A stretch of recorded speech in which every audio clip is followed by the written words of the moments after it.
Blog Talk Radio.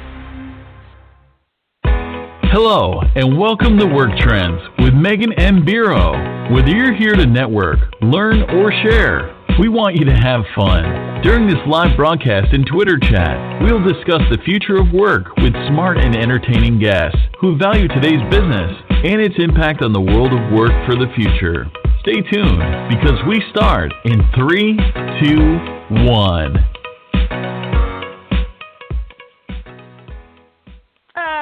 Yes, everybody. Good afternoon here from Cambridge, Massachusetts.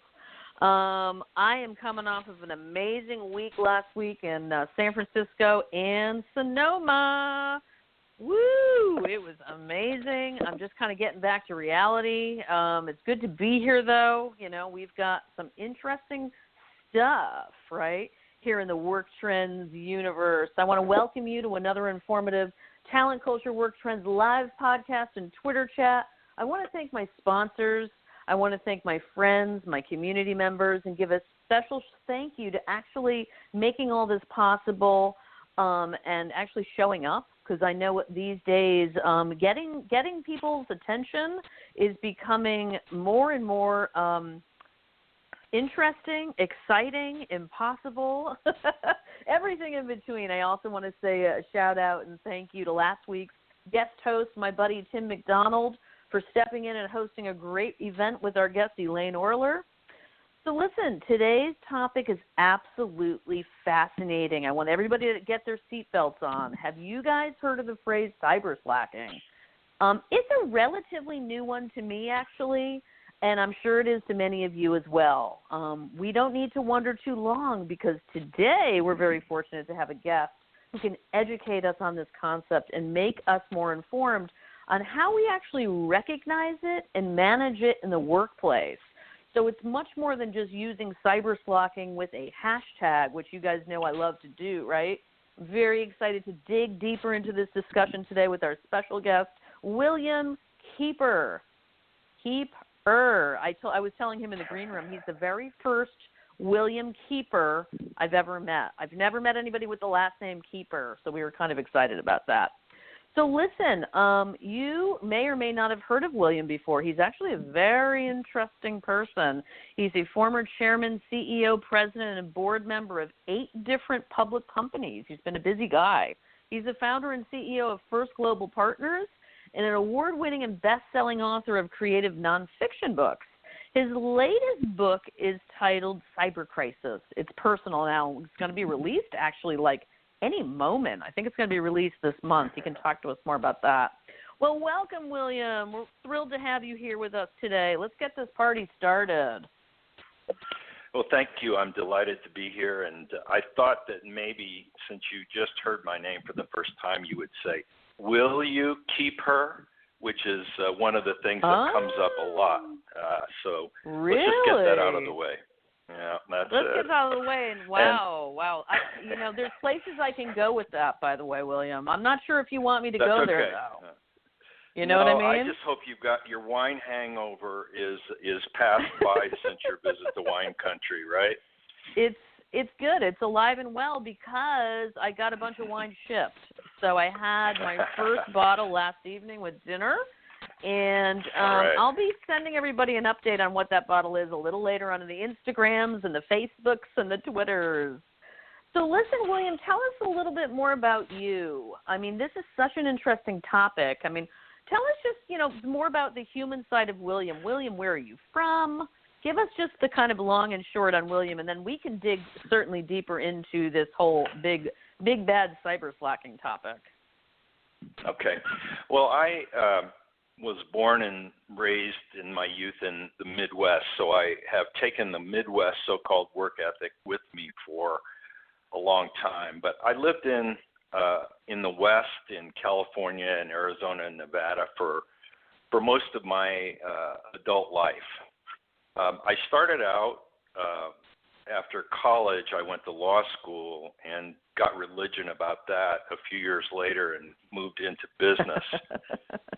Since then, I've been a part mainly of the computer business, the digital, sort of the digital world for the last 30 years. So that's really been my vocation, but also my avocation, because I'm very interested in the dynamics that come about for people as technology has come home to roost more and more, whether it's in our pockets or in the office or wherever we're going mobile. So I live in Arizona today and have a place in New York as well, so I'm going back and forth. And, nice. Look at you. So that's I love that, and so it's a way of getting sampling some parts of America by being both sort of on both coasts. Well, being in New York is such a unique place, right? I grew up outside of New York City, so that was kind of my city. I co-opted that city growing up, and now I live in Cambridge, Mass, and I travel as much as I can, though. I think the idea of having two places where you can go back and forth is sort of on my radar right now. So I'd actually like to have 4, to be honest with you, William. But I'm trying to I'm trying to lower my expectations. That's what I spend a lot of my time doing, by the way, is lowering my expectations. What's wrong with this picture? Oh, no. That can't be true. It is. That's all how right. I roll. You know what I mean? I've got lots of higher. hopes and dreams for all of us. The show. You know it. Hey, maybe you and I, we may cook up something post-show, by the way. You never know. There we go. You know what I mean? All right. There we go. Got it. So listen, tell us what triggered you to begin researching cyberslacking? Part of it just is a natural curiosity about what's driving people and what I observe in the world, which is that if you go to dinner, even with your family, you see a lot of heads down looking at screens. If you're with people and they're watching TV, you see a lot of heads down watching screens or shifting between the two screens. And so I'm an observer of life, and I saw that there are some dastardly and bad things out there in the cyber world, and it just didn't seem to me that people were had a high enough level of awareness about what those things are and how easy it is to sort of for those things to get under the tent, so to speak, of your smartphone or PC. So I started doing some research on what the awareness level was. Simple things like how many people don't use passwords, and if they use a password, do they share it with others? I started looking at that, and then I got deeper and deeper and deeper into it to the point where I said, what, I think I wanted to be the Paul Revere, for this subject, which is I think that there is a personal cyber crisis, maybe not present all the time, but it's just a click away. Yeah.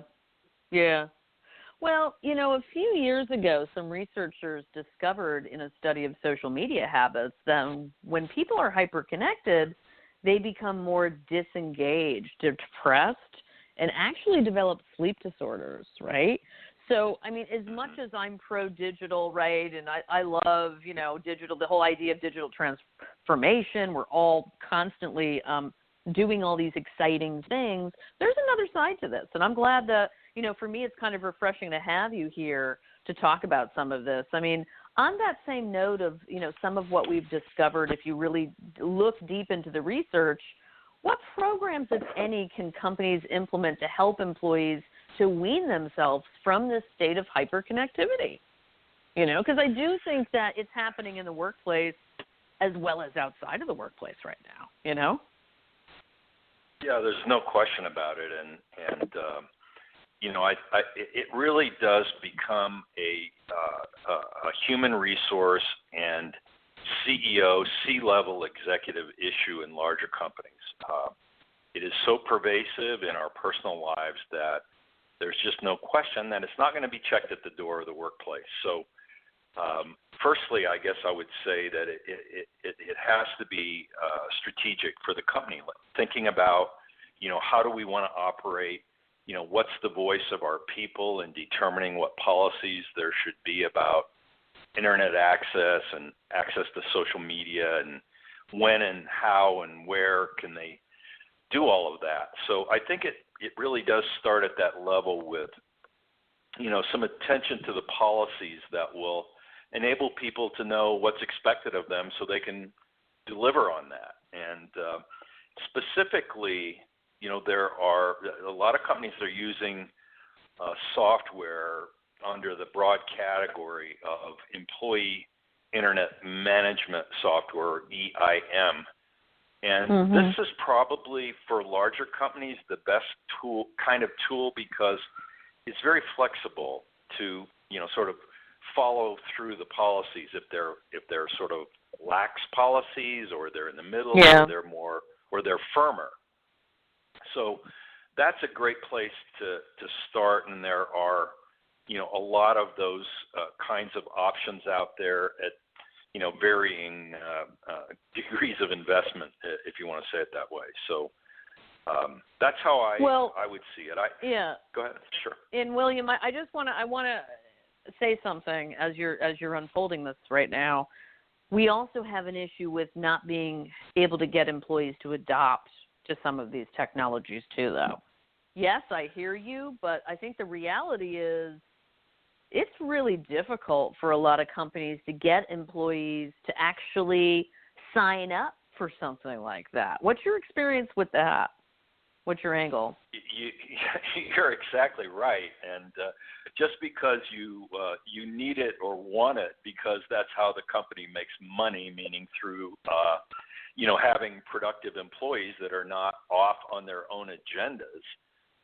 It is a challenge because people have gotten conditioned to the fact that their internet access, their social media access, it's perpetual and continuous, and just the fact that they're at work shouldn't require them to give that up. But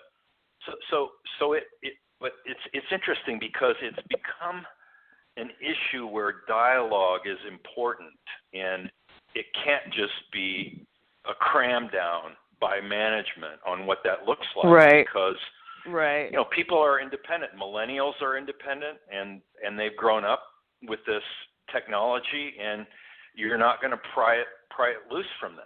So I think a lot of it has to do with William, it's all of us.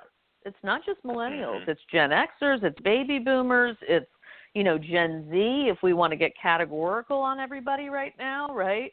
I'm kind of got a half smile going on. But I mean, let's think about this in terms of you're a business guy, right? You and I both think in terms of business on some level. Thinking about the monetary implications here in dollars and cents, what is the impact of cyberslacking on business right now? Well, there are a lot of different, estimates out there, but I would say that just in the U.S., it's in hundreds of billions of dollars in lost productivity. And let me give you a couple of examples that will give you a sense of it, because these are the least of it. But in the NFL season, fantasy football, the management of the fantasy football teams by people who are in the workplace is estimated to cost about $16 billion in productivity last year. Wow. And That's just crazy. March Madness, the NCAA basketball tournament, the management of the office pools was cost about $4 billion in productivity. So between those two, you've got $20 billion, and we're just talking about a couple of little, sort of minor distractions. Unbelievable. So let's talk a little bit about the BYOD thing, right? It's big. Bring your own device policies, right? Some companies have them. Frankly, some don't. Hasn't this policy for many companies opened the door in helping to create this problem? Or do you see it another way? What's your opinion on this? Well, firstly, it's not a problem to be created.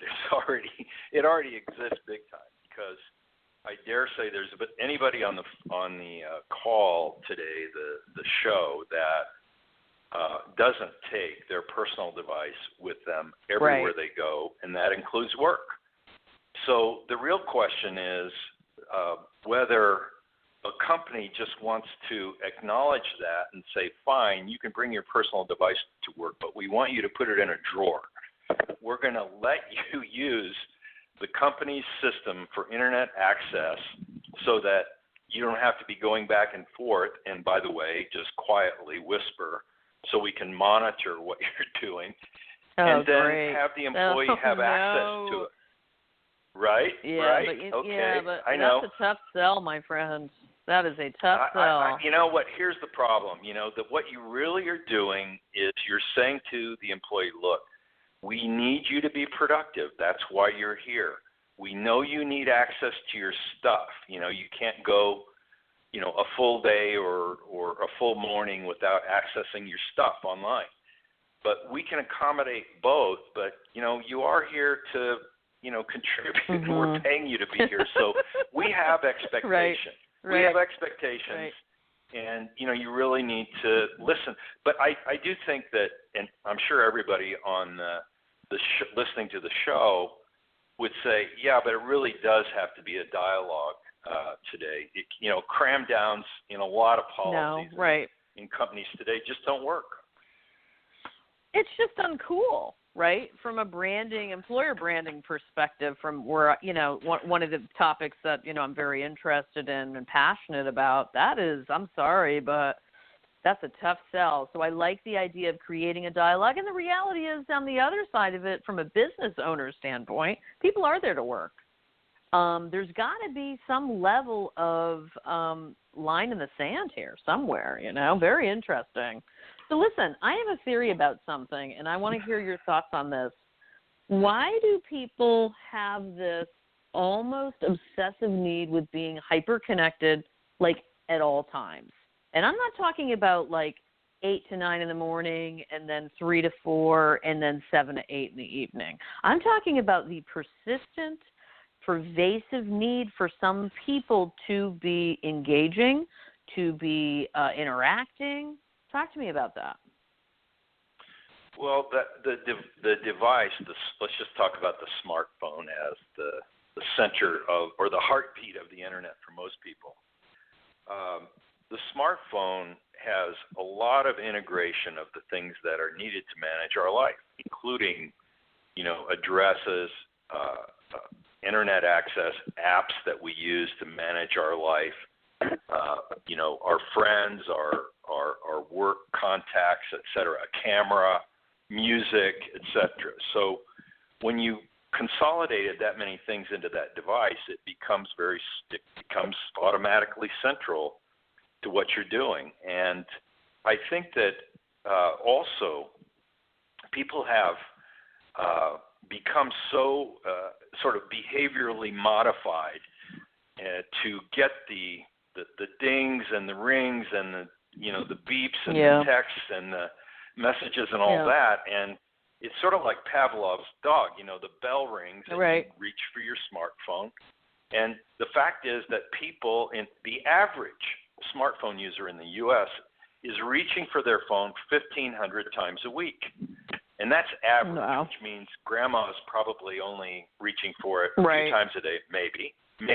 Right. And then you've got, high school students and so on, and maybe more of you out there who just are stimulated every time there's a sound. Hey, it's not just high school students, by the way, just saying, I know. I was trying to be nice. I know you were. We love that about you. Mm-hmm. So listen, it's also not just about social media and texting. Internet usage is also an addictive lure for many people. So when companies get involved, what can they do to prevent overuse of being online when most of us need internet access to perform our jobs? Well, that goes back to the whole sort of systematic or approach to managing internet access, and that's the software that I mentioned before, the software that is for employee internet management, that gives a lot of flexibility for doing that. And I think it's a matter of educating people that, look, we want you. We're not. This company's not about deprivation. This company is about cooperation. But we both need productivity. And why do we both need productivity? Because without us making money, we can't stay in business. And then what? You won't have a job. Right. So we've got we've got a cooperative effort we've got to engage in here. So I think that those kinds of helping employees understand that management is necessary, that they can input into, what's in, what's out, managing, the time options and constraints and, all the time-based kinds of opportunities. Like you can do it during your break for 10 minutes, or you can, at lunchtime, you can use it, and then limiting the number of sites and so on, so you don't have more than average pornography viewing at the office. Right. Which does happen, by the way, right?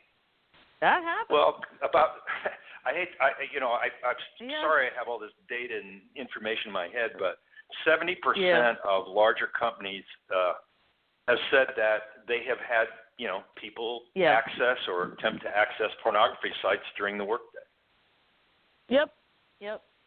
Hello, people. They're watching you, and what you're actually viewing and researching, and where your interests and passions lie. Fun times, huh? Fun times. So, listen, I'm going to play devil's advocate for a moment. I've read that there's actually advantages to having a BYOD policy. Do you agree that there are companies that can benefit from this? And if so, in what ways?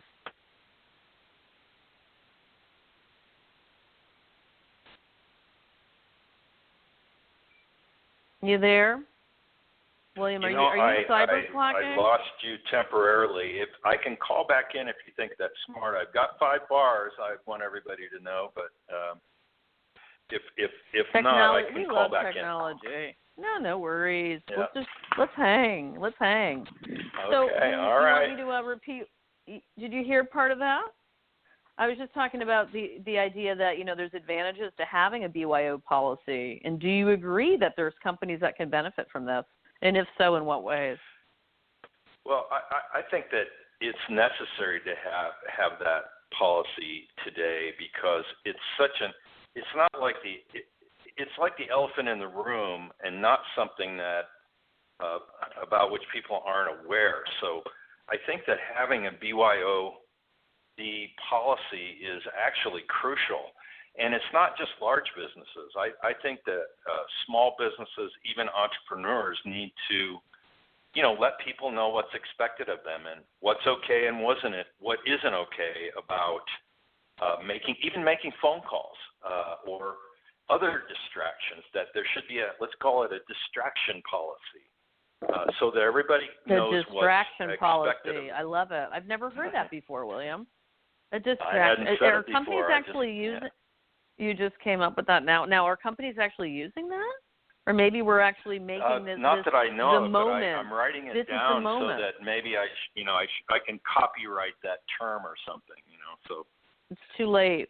It's too late because the community's already hashtagged it. Too late, my friend. Oh, okay. All right. Okay. You know what I mean? Hey, that's the world we're living in today, right? Yes, that's part of the problem. Let it flow, William. You just got to go with the flow. Yeah. So I read once that when people don't disconnect from their mobile devices, especially in relation to work, the body continues to create hormones that accelerate stress levels. So given the fact that most people don't appreciate, at least that I know, don't appreciate really being stressed, why do we continue to put ourselves through this? Seriously. Well, I think it's like most things that, sort of look like a behavioral addiction. And it's hard to call it an addiction when, there's persistent usage by virtually everybody. But there are behavioral things that are associated with that. It's like making the sound and reaching for it. It's kind of like when you're watching a movie, or say it's a nightmarish movie at night, and then you shut off the TV and try to go to sleep right away. It's not possible because that stimulus is still firing, and you're thinking about scenes that you saw. You can't shut it off. It's a lot like that with smartphones, and In fact, believe this, 3% of people never let the smartphone leave their hand even when they're sleeping. So that's I think scary. it's just, I'm sorry. a That's just behavioral so addiction scary. problem. Are you one of those? No. You will not find me holding my smartphone, but it is near my bed. But it's not in bed and it's not in my hand. Well, you're in the 70%. then. I'm like, that's wow. That's like that would just, well, it would stress me out, right? I would feel connected. Right. I would be connected physically, so I'd feel that, right? Well, what about you? I mean, tell us a little bit about a day in the life of a smartphone or a device with William. What does it look like for you? What does it look like for me personally? Well, I have made it a policy of mine to, sort of limit my social media exposure and communities, because I had a bad experience with a hack a few years ago, and somebody got into my email and caused a very serious problem for me, and actually ended up holding me sort of hostage to that situation. So really, my usage is sort of shaped by my experience. And so like so many of us. That sort of let me know. Right. And by the way, that was a stimulus for writing my book also, which was my own experience in that. So I understand that there are ways now to manage that, and that's one of the things that I talk about in Cyber Crisis is how to do that so that you can continue to do everything you do on social media and be safer.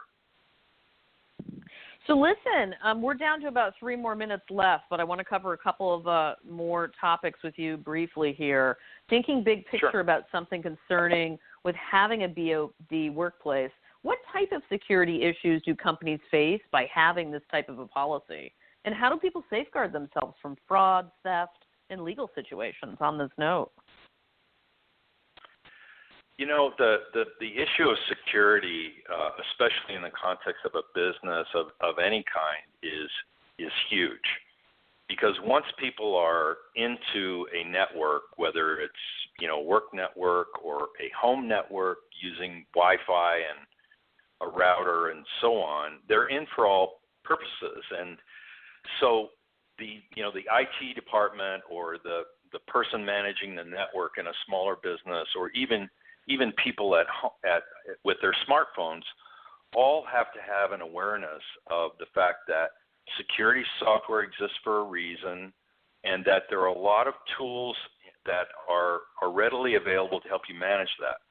But one of the things that I think is most important in both companies and for individuals is the cyber routine.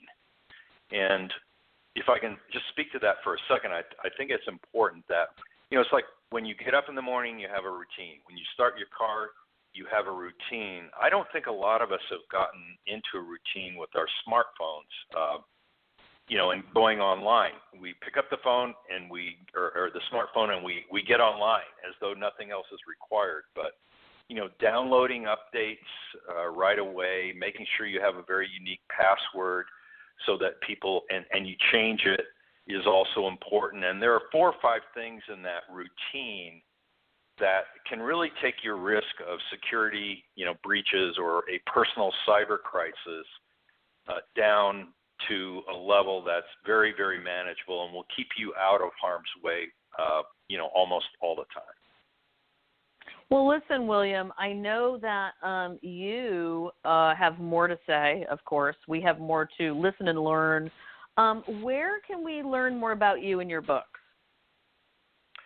Well, the best place to learn about my books and me is the Amazon site, and going to my name and author. That would take you right to my author page on Amazon, and that's a good place to start. Awesome. Well, listen, this has been a really interesting and fascinating discussion with you. I look forward to meeting you in person at some point as we go, right? It's all about connectivity, right? That's what this is all about, really, and learning from each other and, being aware. So thank you for your time today, and I appreciate it. We'll check you out again soon, and we're going to continue this conversation over on Twitter. Thank you so much for inviting me today. It's been a delight and went so fast. I hope we can do it again sometime. Thanks. Thank you. Over and out. Bye-bye.